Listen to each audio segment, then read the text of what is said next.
Hi friends, this is Raghu the story teller. Ghajini படம் release ஆகி 20 வருஷம் ஆச்சு. 20 வருஷம் ஜொயிங்னு போன மாதிரி இருக்குது. அது தமிழில் ரிலீஸ் ஆகி செம்ம பிளாக் பஸ்டர் ஆச்சு. அதுக்கப்புறம் அது தெலுங்கில் டப் பண்ணி அங்கேயும் பெரிய பிளாக் பஸ்டர். அது நமக்கு எல்லாருக்குமே தெரியும். அந்த படம் ஹிந்திலையும் ரீமேக் ஆகி ஹிந்திலையும் மிகப்பெரிய பிளாக் பஸ்டர் ஆச்சு. இந்த வீடியோவில் நம்ம தமிழ் கஜினி அண்ட் ஹிந்தி கஜினி ரெண்டுத்தையும் கம்பேர் பண்ணி எல்லா டிபார்ட்மெண்ட்ஸையும் பக்காவாக அனலைஸ் பண்ணி எது சூப்பர் எது மாசு அப்படின்னு டிஸ்கஸ் பண்ணலாம். ஒரு மூவி பஃபோட முக்கியமான வேலை என்னன்னா, ஒரு படத்தோட ஃபர்ஸ்ட் லுக் வருதுன்னா அதுல இருக்கிற ஆக்டர்ஸ், அதுல இருக்கிற கேஸ்ட் அண்ட் க்ரூ இதெல்லாமே பார்த்துட்டு முக்கியமான விஷயமா நாங்க பாக்குறது அந்த படத்தோட டைட்டில் டிசைன் எப்படி இருக்கு அப்படிங்கிறது தான். அந்த டைட்டில் டிசைன் அப்படிங்கிற விஷயத்துல ஏஆர் முருகதாஸ் என்ன பொறுத்த வரைக்கும் கோட். அவர் முதல் படம் தீனால் ஆரம்பிச்சு துப்பாக்கி படம் வரைக்குமே அவரோட ஒவ்வொரு டைட்டில் கார்டும் ரொம்ப யூனிக்கா ரொம்ப சூப்பரா இருக்கும். கஜினியோட ஃபர்ஸ்ட் லுக் சூர்யா லெஃப்ட் ஹேண்ட்ல கன் வச்சுட்டு ஷூட் பண்ற மாதிரி இருக்கும். அந்த ஃபர்ஸ்ட் லுக்கை விட ரொம்ப அட்ராக்டிவா எனக்கு தெரிஞ்ச விஷயம் அந்த படத்தோட டைட்டில் டிசைன். என்னடா அது ஏதோ இடது கையில கிறுக்குன மாதிரி இருக்கு அப்படின்னு நினைச்சா படம் பார்க்கும்போது தான் தெரியுது சூர்யா வந்து ஒரு லெஃப்ட் ஹேண்டர். எப்படி டீடைலிங் பயங்கரமா இருக்கா? ஹிந்தியை பொறுத்த வரைக்கும் ஒரு ரெட் ஃபாண்ட்ல அங்கங்க பிளாக்ல ஸ்மச் பண்ண மாதிரி இருக்கும். எனக்கு ஹிந்தியை விட தமிழ் கஜினியோட டைட்டில் டிசைன் பெட்டரா தோணுது. மின்னலே காக்க காக்கெல்லாம் கேமரா பண்ண ஆர்டி ராஜசேகர் தான் தமிழ்ல கேமராமேன். அந்த லவ் போர்ஷன்ஸ் கேமரா எல்லாமே ரொம்ப எஸ்தட்டிக்கா சூப்பரா இருக்கும். ஹிந்தியை பொறுத்த வரைக்கும் ரவி கே சந்திரன் இந்தியாவோட டாப் மோஸ்ட் கேமராமேன். பட்ஜெட் ஜாஸ்தி அப்படின்றதுனால புகுந்து விளையாடி இருப்பாரு. ஒவ்வொரு ஃப்ரேமும் வேற லெவல்ல பிரம்மாண்டமா இருக்கும். So camera no doubts Hindi was way better. ஒரு இன்டென்ஸான ஆக்ஷன் படத்துக்கு ஸ்டண்ட் கொரியோகிராஃபி ரொம்ப ரொம்ப முக்கியம். தமிழில் கனல் கண்ணன் பண்ணியிருப்பாரு, ஹிந்தியில் பீட்டர் ஹைன். ஸோ ஆமீர் கானோட பாடி ஸ்ட்ரக்சருக்கு அந்த இன்டென்சிட்டிக்கு ஹிந்தியில் சில ஸ்டண்ட்ஸ் ரொம்ப சூப்பராக இருக்கும். ஆனால் தமிழ் ஸ்டண்ட்ஸ் செம்ம ராவாக இருக்கும். எனக்கு ரொம்ப பிடிச்ச ஒரு டீட்டெயிலிங் என்னன்னா, ஃபர்ஸ்ட் இன்ட்ரடக்ஷன் ஃபைட் அப்போ ஒரு பைப்பை வச்சு ஒருத்தன் வயிற்றுல குத்திடுவார் சூர்யா. அந்த பைப்லேருந்து பிளட் வந்து ட்ராப்பாக வரும். அது சூப்பராக இருக்கும்.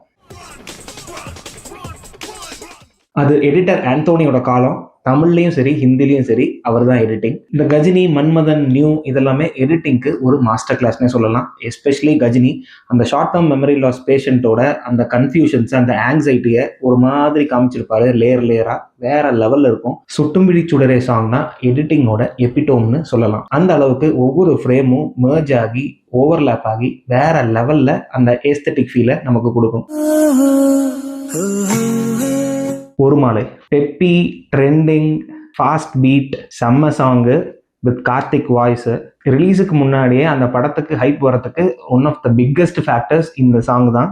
தமிழ் சினிமாலேயே வச்சு முறையா ஒரு சாங்கு மாண்டாஜாவும் இருக்கும், அட் த சேம் டைம் டுவெட்டாகவும் இருக்கும். இந்த மாதிரி ஒரு காம்பினேஷன் இதுக்கு முன்னாடி வந்ததே இல்லைன்னு நினைக்கிறேன். சாங்கோட பிளேஸ்மெண்ட்டு, சாங்கோட விஷுவல்ஸ், இந்த சாங் இட் செல்ஃப் எல்லாமே வெறித்தனமாக இருக்கும். அப்படியே ஹிந்திக்கு வந்தோம்னா பா என்ன பண்ணுறாருன்னா, இவன் ஒரு சிஇஓ பயங்கர பெப்பியாகவும் பயங்கர துள்ளலாகவும் ஆட வாய்ப்பில்லை அப்படிங்கிறதுனால அந்த சாங்கை கம்ப்ளீட்டாக செட்டில் பண்ணி அந்த சாங்கை ஸ்லோ சாங் ஆக்கி விட்டுறாரு.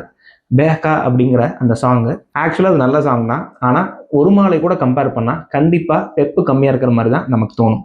பேக்காவோட விஷுவல்ஸ் வந்து இந்த சொல் பேச்சு கேட்காத சுந்தரிய சாங்ல எப்படி நிறைய ஜெயம் ரவி வந்து தமன்னா கூட இருக்கிற மாதிரி இருக்கும் இல்லையா, அந்த மாதிரி இதில் அமீர் கான் நிறைய கெட்டப்பில் வருவார். விஷுவல்ஸ் எல்லாம் பயங்கர ரிச்சாகவும் செம்மையாகவும் இருக்கும். கேப் டவுன்ல எடுத்திருப்பாங்க அந்த சாங்கை. குஜாரிஷ் பாட்டோட ஒரு சின்ன லூப் வந்து பேக்கா சாங்ல ஒரு இன்டர்லூட்ல வரும். சாங் வின்னர்னு பார்த்தா ஒரு மாலை தான். அடுத்த சாங் எக்ஸ் மச்சி ஒய் மச்சி, தயவு செய்து நாளை விடு மச்சி. ஹிந்தியில் இந்த சாங் வேற லெவலில் இருக்கும். லட்டு அப்படிங்கிற சாங் ஸ்ரேயா கோஷல் பாடியிருப்பாங்க. அந்த சாங்கை பாடின விதம், சாங்கை எடுத்த விதம், சாங்கில் ஆடுறவங்க, இது எல்லாத்தையுமே வச்சு கண்டிப்பாக ஹிந்தி வாஸ் வே பெட்டர். முக்கியமான சாங்குக்கு வருவோம். கஜினி அப்படின்ற ஒரு படம் ஏஆர் முருகதாஸ் டைரக்ட் பண்ணுறாரு, சூர்யா நடிக்கிறாரு அப்படிங்கிறதெல்லாம் தாண்டி இந்த சாங் இருக்குது. இந்த சாங்கை எப்படி எடுத்திருக்காங்க நான் தியேட்டரில் போய் பார்க்கணும்னு நினச்சிட்டு வந்தவன் தான் பல பேர். சுட்டும் விழி சுடரே. இந்த சுட்டும்பிடி சுடரே அப்படின்றது பாரதியார் கவிதையோட ஒரு ஓப்பனிங் லைன். அந்த ஓப்பனிங் லைனை வச்சு இந்த சாங்கை வேற லெவல் எழுதியிருப்பாரு முத்துக்குமார். அந்த சாங்கோட பீட்டு, அந்த ரிதம், சாங்கோட கொரியோகிராஃபி, சாங்கோட எடிட்டிங், சாங்ல சூர்யாவோட காஸ்டியூம்ஸு, அப்படியே சொல்லிட்டே போகலாம். ஆனால் அதெல்லாம் தாண்டி செகண்ட் ஹாஃப்ல அப்படியே ஒரு மாதிரி இன்டென்ஸாக ட்ரையாக போயிட்டு இருக்கிற டைம்ல என்னதான் ஆக போகுது, எப்போதான் ஜான்வரி 1 வரும், எப்போதான் அந்த 2வது டைரியை யாராவது ஓப்பன் பண்ணுவாங்களா நம்ம வெயிட் பண்ணிட்டு இருக்கும்போது அந்த டைரியை ஓப்பன் பண்ண உடனே அந்த ப்ளூ விஷுவல்ஸ், அப்பா, இந்த மாதிரி ஒரு சாங் பிளேஸ்மெண்ட், இந்த மாதிரி ஒரு சாங் பிக்சரைசேஷன், இந்த மாதிரி ஒரு சாங்கோட எடிட் வாய்ப்பே கிடையாது.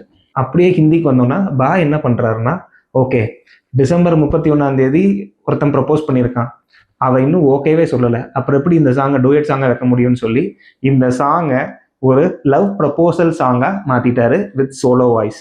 சாங்கோட டைட்டிலே குஜாரிஷ்னா ரிக்வெஸ்ட். அவுட் அண்ட் அவுட் தன்னோட காதலை ப்ரப்போஸ் பண்ணியிருக்கேன், எனக்கு எப்படி நீ பதில் சொல்ல போற, நான் இதெல்லாம் பண்ணுவேன், நான் இப்படிலாம் உன்னை லவ் பண்றேன் அப்படின்னு சொல்ற மாதிரி ஒரு சாங்கு. அல்டிமேட்டான சாங்கு. ஆஸ் அ சாங்கா தனியாக பார்த்தா கண்டிப்பாக Guzarish will be the winner. As a whole அந்த சாங் பிக்சரைசேஷன், சாங் பர்ஃபார்மன்ஸ் அப்படின்னு எல்லாத்துலேயுமே பார்த்தா கண்டிப்பாக Suttum Vizhichudare will be hands down the better song than Guzarish. ரங்கோலா இந்த சாங்கோட பிளேஸ்மெண்ட், இந்த சாங்கோட கோரியோ எதுவுமே எனக்கு பிடிக்காது. என்னடா அது இந்த இடத்துல ஒரு சம்மந்தமே இல்லாமல் ஒரு சாங் வருது, திணிச்ச மாதிரி இருக்கே அப்படின்னு நம்ம நினச்சிட்டு இருந்தோம். நாம் எப்படி நினச்சோமோ அதே மாதிரி தான் ஆமீர் கானும் நினச்சிருப்பார் போல. அழகா பாயை கூப்பிட்டு இந்த இடத்துல சாங் வேணாம், எனக்கு வேற ஒரு இடத்துல சாங் வேணும் அப்படின்னு சொல்லி அந்த Aamir Khan and A R Rahman vintage combination ஒன்று இருக்கும் இல்லையா, அந்த கெமிஸ்ட்ரியை ஒர்க் அவுட் பண்ணி ஒரு பொண்ணு 3 அம்பாசிடர் கார் வாங்குறதா லட்சியம் அப்படின்னு சொல்லி அதில் ஒரு அம்பாசிடர் காரை அவளே சொந்தமாக உழைச்சி வாங்கிட்டா. தன்னோட பாய் ஃப்ரெண்டுக்கு ஒரு எமர்ஜென்சி, அதனால் ஆசையாக வாங்கின அந்த அம்பாசிடர் காரை விற்று ஒரு அமௌண்ட்டை எடுத்துகிட்டு போய் அந்த சிட்டிலேயே டாப் 10 பணக்காரனில் ஒருத்தன்ட்ட அந்த அமௌண்ட்டை கொடுத்து அவனை ஏழையாக்கிட்டு காரை நான் அப்புறம் வாங்கிக்கிறேன் அப்படின்னு சொல்லுவா இல்லையா, அந்த இடத்துல எனக்கு சாங் வேணும் அப்படின்னு சொல்லி கேசே முஜே அப்படின்னு ஒரு சாங் பிளே ஆகும். இது வரைக்கும் அந்த சாங்கை கேட்காதவங்க ஒரு தடவை போய் கேட்டுவாங்க. இத்தனை நேரம் நம்ம பேசின மியூசிக்கல் விஷயத்தை எல்லாத்தையுமே பிரேக் பண்ணுற மாதிரி அந்த சாங் இருக்கும். அவர் லண்டன் போவார் இல்லையா, அந்த லண்டன் போகிற மொமெண்ட்ஸு, ஃப்ளைட்டில் அவர் உட்காந்துருப்பாரு, செக்யூரிட்டி செக்கில் இருப்பார், இந்த மாதிரி எல்லா விஷயத்தையும் அந்த சாங் கேப்சர் பண்ணும். அதே சாங்கோட செகண்ட் ஹாஃபில் ஸ்ரேயா கோஷல் டேக் ஓவர் ஒட்டுமொத்தமே அப்படின்னு எடுத்திருப்பாங்க. அந்த சாங் பிட்டு கிளைமேக்ஸில் வரும், அல்டிமேட்டாக இருக்கும். ஓவராலாக அந்த 2 ஆல்பம் கம்பேர் பண்ணி பார்த்ததுல எனக்கு எப்போவுமே ஹிந்தி பெட்டர்னு தோணும். ஏன்னா it has aged very well. Hindi பிஜிஎம்மை பொறுத்த வரைக்கும் குஜாரிஷோட இன்டர்லூட்ஸ் நிறைய இடத்துல பாய் போட்டிருப்பாரு. ஆக்ஷன் சீக்வன்சஸில் அந்த மெடிக்கல் காலேஜ் ஸ்டூடெண்ட்டை துரத்தும் போது ஒரு ரேப் மியூசிக் வரும், அல்டிமேட்டாக இருக்கும். அங்கங்கே அந்த ஷார்ட் டேர்ம் மெமரி லாஸ் பேஷண்ட்டுக்கு அந்த இன்டென்சிட்டியை சூப்பராக பிஜிஎம்ல கொடுத்துருப்பாரு. அப்படியே தமிழுக்கு வந்தோம்னா, one of the greatest background score works ever done in Tamil cinema is done by Harris Moms. அடிச்சுக்கவே முடியாது, காம்படிஷனே கிடையாது, தமிழ் இஸ் த வின்னர். ஏன்னா கல்பனாவோட காமெடி தீம் ஒன்று வரும், அதுவே வேற லெவலில் இருக்கும். அதுக்கப்புறம் 2 பேரும் சேர்ந்து அந்த வீட்டுக்குள்ள அந்த சிமெண்ட் பேட்ச்ல கால் வைப்பாங்க இல்லையா, அப்போ வர அந்த சுட்டும் விழிச்சுடரே ரிதம் எல்லாமே தெரிக்க விட்டுருப்பாரு ஹாரிஸ் மாம்ஸ். ஆனால் இதெல்லாம் தாண்டி ஆக்ஷன் சீக்வன்சஸ்க்கு ஒரு 2 பிஜிஎம் போட்டிருப்பாரு. ஒன்று த கஜினி தீம் மியூசிக், இந்த மொஹியோ கஜினின்னு வர்ற ஒரு விஷயம். 2வது நயன்தாரா போய் ரியாஸ் கானை காப்பாற்றிட்டு 2 பேரும் தப்பிக்கலான்னு வரும்போது சஞ்சய் ராமசாமி அந்த மொட்டத்தலையோட நிற்கும் போது ஒரு பிஜிஎம் வரும். ஸோ அன்டவுட்டட்லி ஹேண்ட்ஸ் டவுன் மாம்ஸ் தான் பிஜிஎம்ல வின்னர். தமிழ் சினிமா ஹிஸ்டரியில் ஒரு டாப் 5 ஃபீமேல் லீட் கேரக்டர்ஸ் அப்படின்னு எடுத்தா அதில் கண்டிப்பாக மொட்டைமாடி கல்பனா கேரக்டர் வராமல் இருக்க சான்ஸே கிடையாது. எனக்கு தெரிஞ்சு ஒரே படத்தில் ஒரு ஆக்ட்ரஸ் காமெடி, எமோஷன், ரொமான்ஸு இப்படி எல்லா விஷயத்துலையும் புகுந்து கட்டி விளையாடினது வேற யாருமே எனக்கு மைண்டில் ஞாபகத்துக்கு வரல. உங்களுக்கு யாராவது ஞாபகத்துக்கு வந்தால் கமெண்ட் பண்ணுங்க. கண்ட கருமத்துக்குலாம் நேஷனல் அவார்டு கொடுக்குறானுங்க, ஆனால் இந்த பெர்ஃபார்மன்ஸ்க்கு எப்படி நேஷனல் அவார்டு கிடைக்கல அப்படின்றது எனக்கு இன்னி வரைக்கும் மிகப்பெரிய ஒரு ஆச்சரியம். எங்கிட்ட மட்டும் டைம் டிராவல் மிஷின் கிடைச்சதுன்னா கண்டிப்பாக நான் டைம் டிராவல் பண்ணி போய் அவங்களோட ஃபோனை சைலண்டில் போடுவேன். அப்படி போட்டிருந்தா கண்டிப்பாக கல்பனா உயிரோடு இருந்திருப்பாங்க. உண்மையான சஞ்சய் ராமசாமி யாரு அப்படின்றது கல்பனாக்கு தெரிஞ்சிருக்கும். அந்த காதல் ஜோடி செமையாக வாழ்ந்திருக்கும். கஜினி படத்தில் நயன்தாராவை நம்ம பார்த்துருக்க வேண்டிய அவசியமே இருந்திருக்காது. இந்த கேரக்டருக்கு சூர்யாவோட பெஸ்ட்டை கொடுத்துருப்பாருன்னு சொல்லலாம். உடம்பு ஃபுல்லாக டேட்டு குத்திட்டு கண்ணு கீழே ஃபுல்லாக கருவளையம்லாம் வர வச்சுட்டு அவரோட பெர்ஃபார்மன்ஸ் ரொம்ப சூப்பராக இருக்கும். ஆனால் இந்த கேரக்டருக்காகவே பிறந்த மாதிரி இருக்கும் அமீர் கானோட பெர்ஃபார்மன்ஸ். எத்தனை வருஷமா மெத்தட் ஆக்டிங் பண்ணிட்டு இருக்காரு, இந்த மாதிரி ஒரு கேரக்டர் இருந்தால் சும்மா விடுவாரா, புகுந்து விளையாடி இருப்பாரு.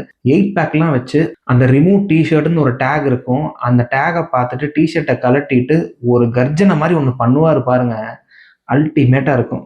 கம்பேரே பண்ண வேண்டாம், hands down Suriya as Sanjay Ramasamy is the winner. Hair style, costumes, அவரோட ஸ்மைலு, அவரோட பெர்ஃபார்மன்ஸ், அந்த சட்டிலிட்டி பார்த்துக்கிட்டே இருக்கலாம் போல இருக்கும். அந்த அளவுக்கு அழகாக இருப்பார்.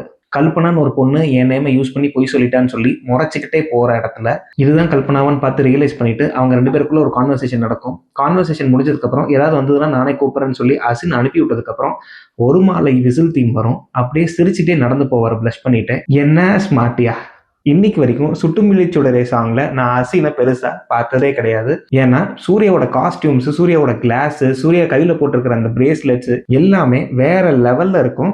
அந்த படத்துல ஒரு லெஃப்டி அப்படின்றதுனால ரைட்ல வாட்ச் கட்டிட்டு லெஃப்ட்ல சல்மான் கான் போடுற மாதிரி ஒரு பிரேஸ்லெட் போட்டிருப்பாரு. செம்ம சூப்பரா இருக்கும் அது. மொத்தத்துல ப்ரொட்டாகனிஸ்டா, ஷார்ட் டேர்ம் மெமரி லாஸ் பேஷண்டா Aamir Khan was way better. As the CEO of Air Voice, it is always Suriya the winner. Kaakha Kaakha படத்துக்கு அப்புறம் சூர்யாவோட 2வது சோலோ பிளாக் பஸ்டர் கஜினி தான். தமிழ்நாட்டில் மட்டும் இல்லை, தெலுங்கு ஸ்டேட்ஸில் ஒரு அடாப்டட் சன்னா சூர்யா இப்போ மாறி இருக்கிறதுக்கு first and foremost reason Ghajini படம் தான். அந்த படம் ரிலீஸ் ஆனதுக்கப்புறம் பழைய பேஷண்ட் அலைப்பாய்தை மாதவனை டிஸ்சார்ஜ் பண்ணிட்டு புது பேஷண்ட்டான சூர்யாவை கேர்ள்ஸ் எல்லாம் அட்மிட் பண்ணாங்க, both in Tamil Nadu as well as in Andhra. நல்ல வேலை கஜினி படம் இன்ஸ்டாகிராம் ஏரால வரல. அப்படி வந்திருந்ததுன்னா ரீல்ஸை போட்டு நம்ம தாலியை கொத்த அறுத்திருப்பாளுங்க. சவுத்தில் பெரிய ஹிட் ஆகிற படத்தை எல்லாம் ஹிந்தியில் ரீமேக் பண்ணலாம் அப்படிங்கிற ஒரு ஐடியாவை, அப்படிங்கிற ஒரு ட்ரெண்டை செட் பண்ணி விட்டதே ஆமீர் கான் தான். அவர் நினச்சிருந்தா அதே கஜினி படத்தை வேற எந்த டேரக்டர் வேணா வச்சு பண்ணியிருக்கலாம். ஆனால் எனக்கு இந்த டேரக்டர் தான் வேணும்னு சொல்லி தமிழில் இருக்கிற சின்ன சின்ன லூப் ஹோல்ஸ் எல்லாம் கரெக்ட் பண்ணி கிளைமேக்ஸ் எல்லாம் செமையாக மாற்றி ஹிந்திக்கு ஏற்ற மாதிரி சூப்பரான மார்க்கெட்டில் இந்த படத்தை உட்கார வச்சு இந்தியாவிலேயே வச்சு ஆல் டைம் பிளாக் பஸ்டரா கஜினி படத்தை கொடுத்தாரு. கஜினி படம் தான் நேஷனோட ஃபர்ஸ்ட் எவர் 100 crore ஃபிலிம். இதை பத்தி பேசும்போது எனக்கு வேற ஒருத்தர் மேல செம்மையா காண்டாகுது.